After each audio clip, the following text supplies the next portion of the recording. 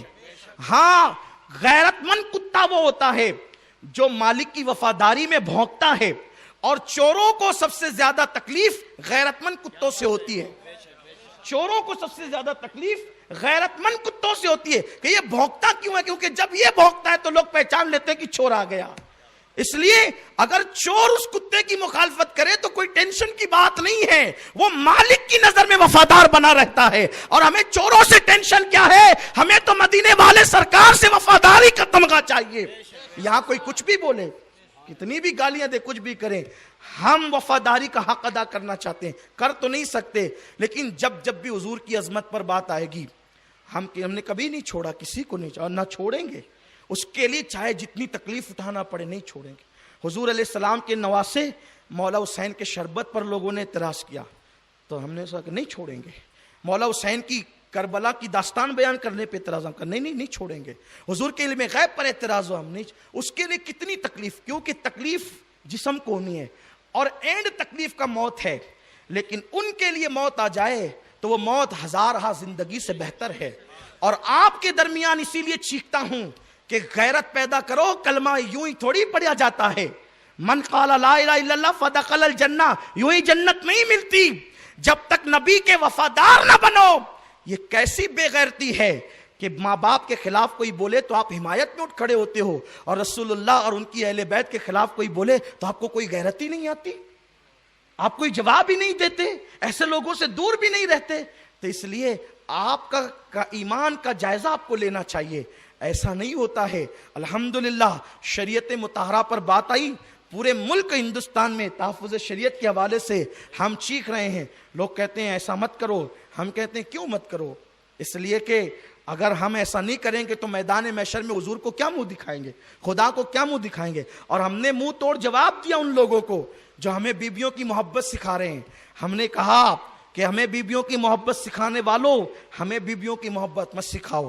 ہم سے زیادہ بیوی سے پیار کون کرتا ہے کہ جب بیویاں زندہ ہوتی ہے تو ہم ان کی محبت میں سمرقند اور بخارا جیسے شہر بساتے ہیں، اور جب مر جاتی ہے تو ان کی محبت میں تاج محل بناتے ہیں۔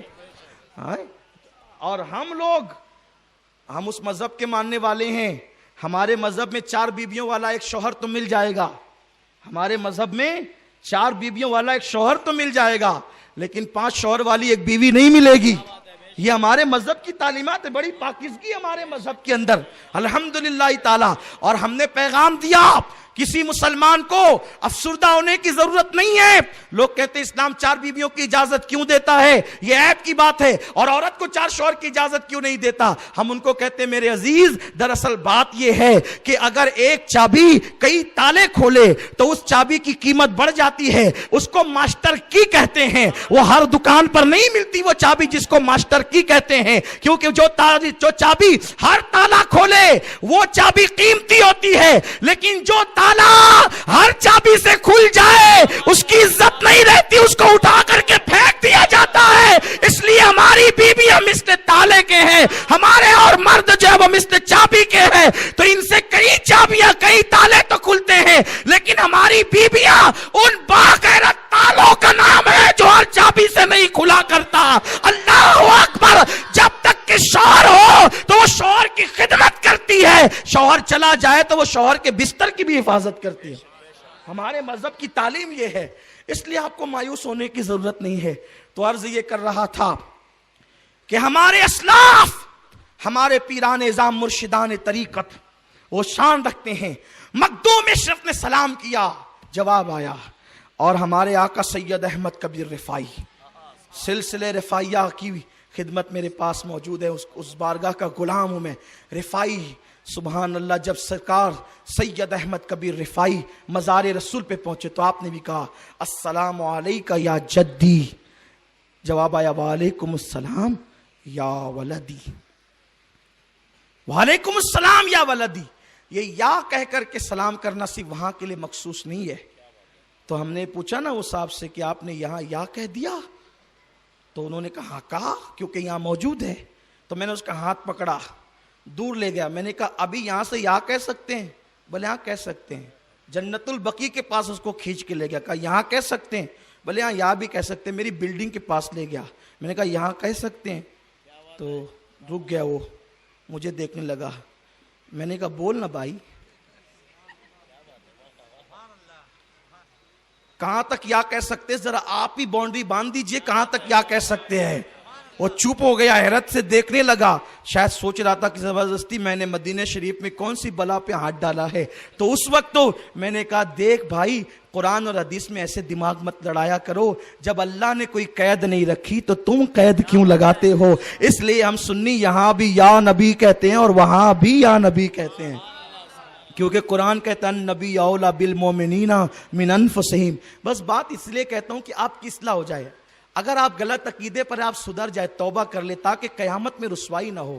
تو سید احمد کبیر رفاعی نے کہا السلام علیکم یا جدی, میرے نانا جان آپ پہ سلام ہو. تو اندر سے جواب وعلیکم السلام یا ولدی, بیٹے تم پر بھی. مچل گئے. نانا جان یہ تو پہلے سے بھی ہوتا رہا ہے. جب میں مدینہ شریف نہیں آتا تھا, اپنی روح کو بیچتا تھا اور میں وہاں سے پڑھتا تھا, عراق سے سلام پڑھتا تھا, تو آپ تو وہاں بھی مجھے جواب دیتے تھے. اگر یہاں بھی جواب ملا تو کوئی یہاں آنے کا مزید فائدہ. تو آج میری تمنا یہ ہے کہ سلام کا جواب تو دیا ہے, آپ مجھ سے مصافحہ بھی کریں گے. اس لیے آپ قبر انور سے ہاتھ نکالیے, میں آپ سے مصافحہ کرنا چاہتا ہوں. سید احمد کبیر رفاعی کہتے ہیں میں نے یہ عرض کیا نانا کی بارگاہ میں اور قبر انور سے ہاتھ باہر آ گیا اور حضور نے مصافحہ کیا. جس وقت حضور نے سید احمد کبیر رفاعی سے مصافحہ کیا, اس وقت 700 اولیاء مسجد نبوی کے اندر موجود تھے, اور اس میں ہمارے آقا سرکار غوث العظم دستگیر بھی موجود تھے. دیکھا, جو نبی کو زندہ مانتے ہیں, جن کے عقیدے. بات اتنی ہے, آپ سوچتے ہوں گے ہمیں کیوں جواب نہیں آتا. اصل میں اس کے لیے ویسا بننا پڑتا ہے. اس کے لیے دیکھو, سیٹلائٹ سے موبائل نیٹ ورک کو پکڑتا ہے, آپ کیوں نہیں پکڑ پاتے؟ آپ کیوں نہیں پکڑ پاتے؟ اس لیے کہ موبائل کے اندر یہ صلاحیت ہے وہاں سے نیٹ ورک لینے کی. تو جس میں جو صلاحیت ہوتی ہے وہ اتنی دور سے بھی لے لیتا ہے. ورنہ آپ کا کان کا, ناک کا, آنکھ کا نیٹ ورک تو اتنا کمزور ہے کہ دیکھو وہاں جو لوگ کھڑے, وہ مجھے نظر نہیں آتے کہ ان کے چہرے کون ہیں, وہ کون لوگ ہیں. کھڑے اتنا نظر آتے ہیں تا حد نگاہ, لیکن ہے کون میں پہچان نہیں پا رہا ہوں کہ ہے کون ہے وہ لوگ. میرے آقا صلی اللہ علیہ وسلم کے دیوانوں, تو پتا چلا کہ اپنی طاقت محدود ہے, لیکن اگر موبائل کا پاور اتنا ہے کہ وہ سیٹلائٹ سے اپنا کنیکشن جوڑ لیتا ہے, اور لوگ اس پر کبھی کوئی مناظرہ نہیں کرتے, کوئی تقریر نہیں کرتے. کہ کیوں نہیں کرتے؟ لوگ کہتے ہیں دنیا کی مثال مت دیا کرو. ارے قرآن بھی پڑھا, حدیث بھی پڑھا, لیکن دنیا میں رہتے ہیں تو سمجھنے کے لیے مثال دینی پڑتی ہے. اور مثال دینا یہ اللہ کی بھی سنت ہے, رسول اللہ کی بھی سنت ہے. جب اللہ نے مچھر کی مثال دی تو مکے کے کفار کہنے لگے یہ کون سا خدا ہے جو مچھر کی مثال دیتا ہے؟ اللہ کہتا ہے ہم ایسے ہی مثال دیتے ہیں, اس لیے کہ تم کہتے ہو کہ میری شان نہیں مثال دینا. اگر میں اپنے انداز سے بات کروں کاف یا انصاد تو کیا سمجھ سکے گا؟ اس لیے مثال تیرے لیے دیتا ہوں. تو خدا نے کافا یا انصاد بھی کہا تاکہ تو سمجھ نہ سکے, اور مچھر کی مثال, شہد کی مکھی کی مثال, مکڑی کے جالے کی مثال بھی دی. لوگ کہتے ہیں دنیا کی مثال نہیں, تو یہ مکڑی کی جالے کی مثال قرآن میں کیوں ہے, شہد کی مکھی کی مثال قرآن میں کیوں ہے؟ مثال اس لیے دی جاتی ہے بات سمجھ میں آئے, عقل سے نقل کی طرف رجوع کر سکو. تو دیکھو موبائل بنانے والے نے جو موبائل بنایا اس میں ایک سیم کارڈ رکھا, اور اس کے اندر اتنی طاقت ہے کہ وہ سیٹلائٹ کے ذریعے سے جو ہے اپنا کنیکشن جوڑ لیتا ہے, اور جوڑنے کے بعد عراق میں داعش کیا کر رہے ہیں وہ بھی بتاتا ہے, یمن کے اندر سعودیہ کیا ننگا ناچ رہا ہے وہ بھی بتاتا ہے. اسی طریقے سے اللہ اکبر جہاں جو ہو رہا ہے وہ سب بتاتا ہے. لیکن کوئی نہیں کہتا یہ غلط ہے, یہ غلط ہے, یہ غلط ہے. کیوں نہیں کہتا؟ بلکہ ایک آدمی آ کر کے کہتا ہے بھائیو توجہ, ٹھیک ہے اس کو چھوڑ دو, توجہ اس طرف رکھیں. اللہ اکبر. ایک آدمی آ کے کہتا ہے کہ وہ یمن میں سنا کے اندر حملہ ہو گیا.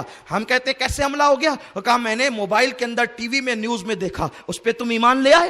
ہو گیا حملہ؟ ہاں ہم نے اپنی آنکھ سے میزائل گرتے دیکھا, بم پھوٹتے دیکھا, تو اس کو مان لیا. کیوں مان لیا؟ ارے غیب کی خبر ہے نا وہ, پھر تو کیسے مان رہا ہے؟ تو اس نے کہا دراصل اس موبائل کے اندر مشین ہے, مشین کے اندر کارڈ ہے, اس میں جو ہے وہ صلاحیت ہے کہ سیٹلائٹ کے ذریعے سے سے وہ اپنا نیٹ ورک جوڑ کر کے ہمیں پوری دنیا کی خبر بتاتا ہے. ہم نے کہا نادان, انسان کے بنائے ہوئے موبائل پر تو ایمان لے آیا اور خدا کے بنائے ہوئے غوث الاعظم کا تو منکر ہو گیا. اگر تیرا موبائل کی ٹی وی پوری دنیا کی خبر دیتی ہے تو اعتراض نہیں ہے. اور عبد القادر جیلانی کہتے ہیں نظر تو الہ بلاد اللہ جمع کا خرد الدین اللہ حکم اتصالی, میں اللہ کے شہروں کو ایسے دیکھتا ہوں جیسے تم ہتھیلی پر رائی کا دانہ دیکھتے ہو. جب عبد القادر جیلانی میرے غوث کے دیکھنے کی یہ شان ہے تو میرے نبی کے دیکھنے کی شان کیا ہوگی. تو اللہ نے جس کا دل اتنا مضبوط بنایا, کیا وہ نہیں دیکھ سکتا پوری کائنات؟ تو عقیدہ درست کرو, کیونکہ مر کے قبر میں اکیلے جانا ہے اور چنو کس کے ساتھ رہنا ہے. اس کے ساتھ رہنا الا المتقین, جو قبر میں کام آئیں گے, جو حشر میں کام آئیں گے. اور وہ کون لوگ ہیں؟ وہ اولیاء ہے, اور ان میں میرے آقا مخدوم سمنا. چلے مدینے شریف سے سرکار مخدوم اشرف پیر کی تلاش میں, علاء الحق پنڈوی کی تلاش میں چلتے چلتے آپ بہت سارے شہروں میں آئے. توجہ فرمائی, در پیچھے مت دیکھیں. دیکھو جب میں بیان کروں نا اور آقاؤں کا ذکر کروں, پبلک کو مت دیکھو. ہم پبلک دکھانے کے لیے پروگرام نہیں رکھتے, ہم اللہ رسول کو راضی کرنے کے لیے. پیچھے مڑ کر مت دیکھو, بس اتنا سمجھ لو کہ آخری میں بیٹھنے کی جگہ نہیں تو لوگ کھڑے ہیں, بس اتنی بات ہے, اور کوئی بات تھوڑی ہے. دائیں خواتین ہیں, پیچھے بھی خواتین ہیں, لوگ جگہ نہیں ہے تو کھڑے ہوئے ہیں. لیکن آپ کو ذکر آقاؤں کا سننا ہے, ورنہ یہ ہمارا شہر تو ایسا شہر ہے یہاں مداری بھی ڈگڈگی بجاتا ہے تو بھی پبلک کھڑی ہو جاتی ہے. پبلک پر کوئی خوش ہونے کی چیز ہے؟ پبلک پر کوئی راضی ہونے کی چیز ہے؟ نہیں. اللہ رسول جس پروگرام سے راضی ہو جائے وہ اپنے لیے نجات ہے. ہاں ٹینشن نہیں لیجئے. تو ذہن منتشر ہوتا ہے, آپ پیچھے مت دیکھا کریں. اور ہم پیچھے دیکھنے والی قوم تھوڑی ہے, ہمیں تو آگے دیکھنا ہے. ستاروں سے آگے جہاں اور بھی ہے, ابھی عشق کے امتحان اور بھی ہے. تو شاہی ہے پرواز ہے کام تیرا, ابھی تیرے لیے آسماں اور بھی ہے. ابھی میرے پاس عنوان اور بھی ہے اور کرامتوں کا تذکرہ اور بھی ہے, اس لیے وقت برباد مت کیجیے. تو مخدوم پاک پنڈوا منزل ہے لیکن گزر رہے ہیں, اور آپ کی عادت تھی کہ جہاں بھی جاتے تھے مسجد میں رکتے تھے. مخدوم پاک ایک مسجد میں رکے. مسجد میں رکنے کے بعد جو ہے وہ آپ کی عادت یہ بھی تھی کہ آپ اپنی سواری کے جانور مسجد کے صحن میں باندھتے تھے. تو جہاں جاتے تھے تو چرچا ہو جاتا تھا کہ ایک ولی آیا ہے اور حسینی سید ہے وہ, تو لوگ ملنے کے لیے آ جاتے تھے. اب جو لوگ ملنے کے لیے آتے تھے نا, وہ کچھ عقیدت میں آتے تھے اور کچھ جو ہے وہ ٹپنی کرنے کے لیے آتے تھے. کیونکہ لوگ سب آنے والے عقیدت میں تھوڑی آتے ہیں, لیکن جو عقیدت میں آتے ہیں وہ دامن بھر کے لے جاتے ہیں. اور عرس میں بھی, آقاؤں کی محفل میں بھی لوگ آتے ہیں نا, جو اجتماعات میں بیان سننے کے لیے, ذکر رسول سننے کے لیے یہ سوچ کے آتے ہیں کہ میرا دامن بھرے. پوچھو ان لوگوں سے, میں نام لے سکتا ہوں. مولا حسین کی محفل میں آئے, لا ولد تھے, انہوں نے کہا تعویذ دیجئے. میں نے کہا میں کوئی تعویذ نہیں دیتا, اگر اولاد چاہیے میرے حسین کی محفل میں آ. اور جب میں مولا حسین کا ذکر کروں تو دامن پھیلا کے کہنا یا رسول اللہ, جس نانا کے لیے سجدے طویل کے اسی کا صدقہ. اللہ نے اولادیں دی لوگوں کو, جن کی بیٹیوں کو رشتے نہیں تھے ان کو رشتے ملے, جن کے کاروبار نہیں تھے اللہ نے کاروبار دیے ان کو. ان سے قسم لے کر کے پوچھو, ایسے لوگوں کے ہم نام پیش کر سکتے ہیں. تو جو نیت لے کر آتے ہیں آقاؤں سے بھیک لینے کی, ان کو دامن بھر کے ملتا ہے. جو کہتے ہیں چل مزہ لے کر آئیں گے, اور کیا کہتے ہیں سن کر آئیں گے. تو جو ٹپنی کرنے آتے ہیں ان کو کچھ نہیں ملتا, سوائے بیٹھ کے کچھ نہیں لے جاتے. تو مخدوم پاک سے بھی ملنے کے لیے کچھ لوگ آتے تھے دامن بھرنے کے لیے, دامن بھر کے لے جاتے تھے.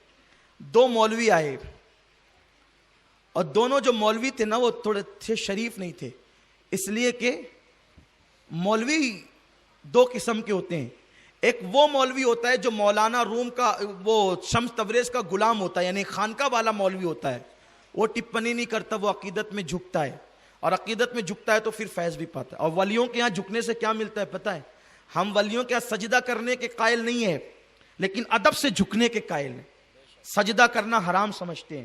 ہمارے امام اہل سنت نے پوری کتاب لکھی الزبدۃ الزکیہ, سجدہ تعظیمی کی حرمت پہ لکھی. ایک مرتبہ خواجہ بندہ نواز گیسو دراز اپنے پیر و مرشد نصیر الدین چراغ دہلوی کو دیکھا تو دیکھنے کے بعد سواری پہ جا رہے تھے، آپ نے اپنے پیر صاحب کے ہاتھ چومے.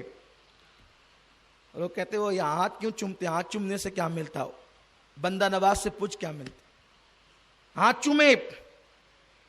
لیکن یاد رکھنا اسی کے چومنا جس کا رشتہ رسول کے سے متصل ہے. ہاں ہاتھ چومے. سرکار نصیر الدین نے کہا سید اور عاجزی کر، تو گھٹنے چومے. کہا سید اور عاجزی کر، پیر چومے. کہا سید اور عاجزی کر، تو گھوڑے کی زین چومی. کہا سید اور عاجزی کر، گھوڑے کے ٹاپ چومے. جب چلے پیر و مرشد تو کسی نے کہا بندہ نواز، اس وقت بندہ نواز نہ بنے تھے. کہنے لگے سید محمد حسینی تو نے ہاتھ چوما، سمجھ میں آیا پیر کا ہاتھ چومتے، پیر بھی چوما، پھر گھوڑے کی زین بھی چومی، پھر گھوڑے کا پیر بھی چوما. وہ کہنے لگے تجھے کیا پتا، جب میں نے ہاتھ چوما تو میرے سامنے آسمانوں کا ماحول منکشف ہو گیا، جب پیر چوما تو عرش کا ماحول، عرش سے پردے اٹھ گئے، جب زین چومی تو لوح سے پردے اٹھ گئے، اور جب میں نے گھوڑے کی ٹاپ چومی میرے پیر کے تو 18,000 علم اس پر منکشف ہو گئے. اور یہ عقیدتوں کی منزلیں اسے کہتے ہیں، یہ اہل عشق سے کہتے ہیں. کسی نے کہا ہے نا کہ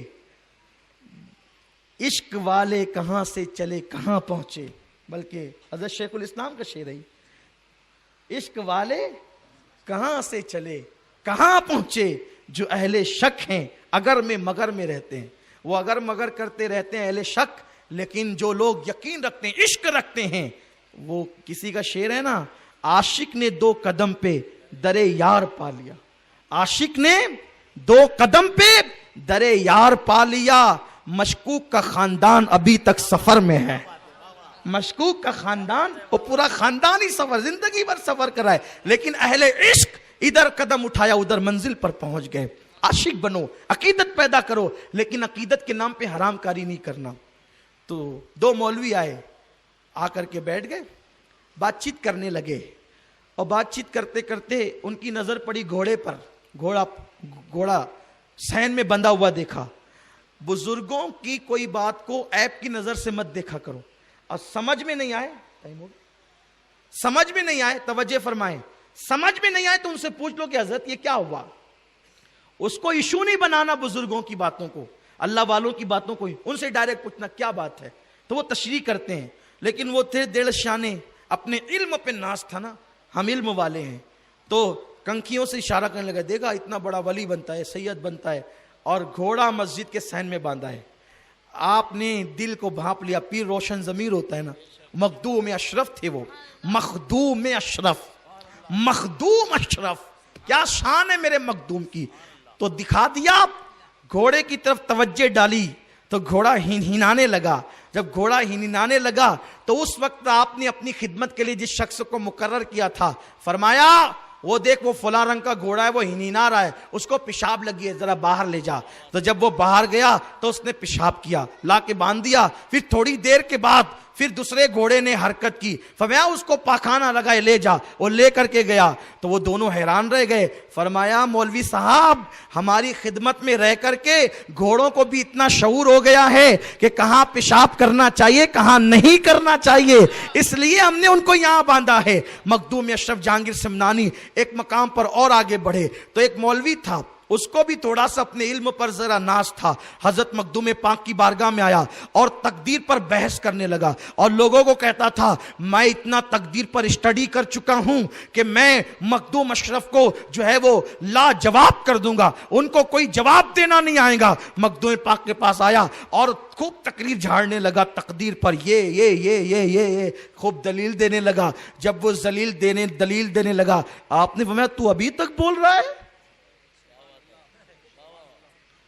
جب خوب بولا وہ تو مخدوم پاک نے ایک جملہ کہا، تو ابھی تک بول رہا ہے کیوں؟ بس اتنا بولنا تھا کہ اس کی زبان سینے پہ لٹک گئی. دنیا نے دیکھا کہ یہ کتنی تقدیر جانتا ہے، یعنی اس کی تقدیر میں یہی لکھا تھا. قدم پکڑ لی، حضرت معاف کر دے. کہا بک بک میرے سامنے کرتا ہے. تو تب اس نے کہا حضور اب اللہ والوں کے ساتھ ایسی گستاخی نہیں کروں گا، مجھے معاف فرما دیجئے. کہا جا